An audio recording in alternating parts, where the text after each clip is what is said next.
সম্মানিত জেলা প্রশাসক মহোদয়, আপনাকে লালমনিরহাটের সাংবাদিকদের পক্ষ থেকে ধন্যবাদ জানাই। আমি শুরুতেই যে কথাটি বলতে চাচ্ছি যে লালমনিরহাট জেলা তিস্তা এবং ধল্লা তীরবর্তী একটি জেলা। এই জেলায় প্রতি বছর বন্যায় লাখো মানুষ যেমন পানিবন্দী হয়, তেমনি হাজার হাজার পরিবার গৃহহীন হয়।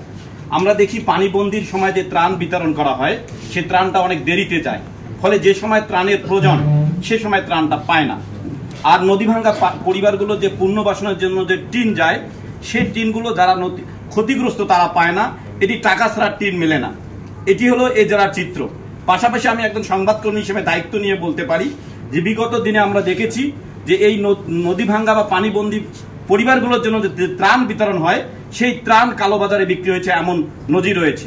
সর্বোপরি আমি যে কথাটা বলি, এই নদী ভাঙ্গা মানুষগুলোর ভাগ্যের পরিবর্তনের জন্য একমাত্র সম্ভব তিস্তা মহাপরিকল্পনা বাস্তবায়ন।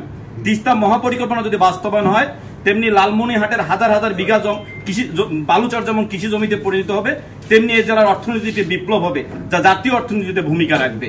পাশাপাশি আপনাকে জানিয়ে রাখি যে জেলায় প্রধান অর্থকারী ফসল হলো ভুট্টা, কিন্তু এই জেলার মানুষ ভুট্টার সঠিক দাম পায় না। সে কারণে এই জেলায় কিভাবে ভুট্টা ভিত্তিক শিল্প প্রতিষ্ঠান গড়ে তোলা যায়, সেই দিক দিয়ে আপনার শুভদৃষ্টি কামনা করছি। আরেকটি বিষয় হলো যে কিছুদিন আগে এই জেলায় একটি ট্রেন চালু হয়েছে, বুড়িমারি এক্সপ্রেস। নাম বুড়িমারি এক্সপ্রেস, কিন্তু এই ট্রেনটি বুড়িমারি থেকে যায় না। লালমনিরহাট জেলার 4টি উপজেলার মানুষ, পাটগ্রাম, হাতিবান্ধা, কালীগঞ্জ এবং আদিতমারির মানুষ এই সুবিধা থেকে বঞ্চিত।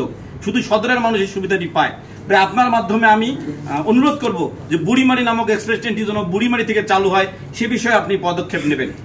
লালমনিরহাট বুড়িমারি একটি সড়ক আছে, একমাত্র সড়ক, যে সড়কটি মরণ ফাঁদ। প্রতিদিনের কোনো না কোনো এলাকায় সড়ক দুর্ঘটনা হয়। এর প্রধান কারণ হলো সড়কটি একেবারে চিকন। বুড়িমারি স্থলবন্দর দিয়ে প্রতিদিন হাজার হাজার ট্রাক আসে। সে কারণে এই সড়কটি কিভাবে প্রশস্তকরণ করা যায়, কিভাবে বড় করা যায়, সে চিন্তা করতে হবে। এবং রাস্তার দুপাশে যে মাটি যে থাকে, এই মাটিগুলো কিন্তু ধুয়ে গেছে, যে কারণে একটি অটো উল্টে যায়, মোটরসাইকেল উল্টে যায়, ফলে প্রতিনিয়ত সড়ক দুর্ঘটনার ঘটনা ঘটছে। পাশাপাশি আপনাকে মাদক নিয়ে কি বলবো, মাদক নিয়ে বলতে চাই না, কারণ লালমনিরহাটে সবচেয়ে সহজ পণ্য হলো মাদক, যেটি হাত বাড়ালে পাওয়া যায়। আমি আরেকটি বিষয় বলতে চাচ্ছি যে এই জেলায় অসংখ্য যে হাট বাজারগুলো আছে, এই হাট বাজারগুলোতে টোল আদায়ের নামে চাঁদাবাজি হচ্ছে, ডাকাতি হচ্ছে। যে টোল যে পরিমাণ নির্ধারণ করা হয়, তার চেয়ে অধিক টোল নেওয়া হচ্ছে। ইটভাটাগুলো, অধিকাংশ ইটভাটা অবৈধ।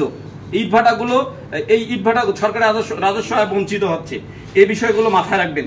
আরেকটি বিষয় বলতে চাই আপনাকে, আমরা এই মুহূর্তে বলাটা ঠিক না, তারপরও বলি, গত যে মুজিব বর্ষে যে ঘরগুলো হয়েছে, এই ঘরগুলোতে আপনি যে দেখেন, এক বৃষ্টি আসলে একটি ঘর করতে পানি পড়ে।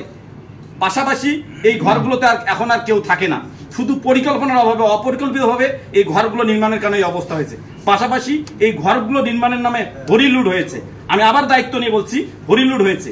3 হতে 4 দিন আমি এই প্রকল্প, আমি কয়েকটি গুচ্ছগ্রাম গিয়েছি, ভয়াবহ অবস্থা।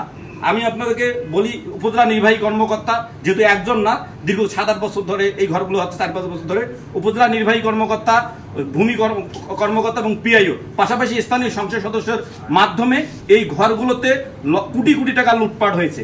এবং বাস্তবতা হলো যে আমি এরকম, আমার কাছে তথ্য আসছে যে সংখ্যায় গরমিল, যে লালমনিরহাট সদরে 300 ঘর, কিন্তু বাস্তবে 300 ঘর নেই, কাগজ কলমে 300 ঘর। অর্থাৎ এই যে আশ্রয়ণ প্রকল্পটা এমন হয়ে গেছে, আমি এখান থেকে 2 দিন ধরে কাজ করে, মনে একটা ফোড়া, যতই চিবি ততই দুর্গন্ধ বের হচ্ছে। এই বিষয়গুলো, এখানে একটা হরিলুট হয়েছে, এই বিষয়গুলো আপনি দেখবেন। পাশাপাশি সর্বোপরি আপনাকে বলতে চাই, আপনি লালমনিরহাট জেলায় এসেছেন, লালমনিরহাটের মানুষ, আমরা আপনাকে সহযোগিতা করতে চাই, আপনার ভালো কাজের সাথে থাকতে চাই। আপনাকে যেমন আজকে আমরা বরণ করে নিলাম, আমরা আপনার বিদায় বেলার জন্য আমরা চোখের পানি ফেলাতে চাই। আপনি আপনার কাজের মাধ্যমে, আপনি আপনার সেবার মাধ্যমে আপনি আমাদের মাঝে থাকবেন, এই আহ্বান রেখে আমি আমার বক্তব্য শেষ করছি। খোদা হাফেজ।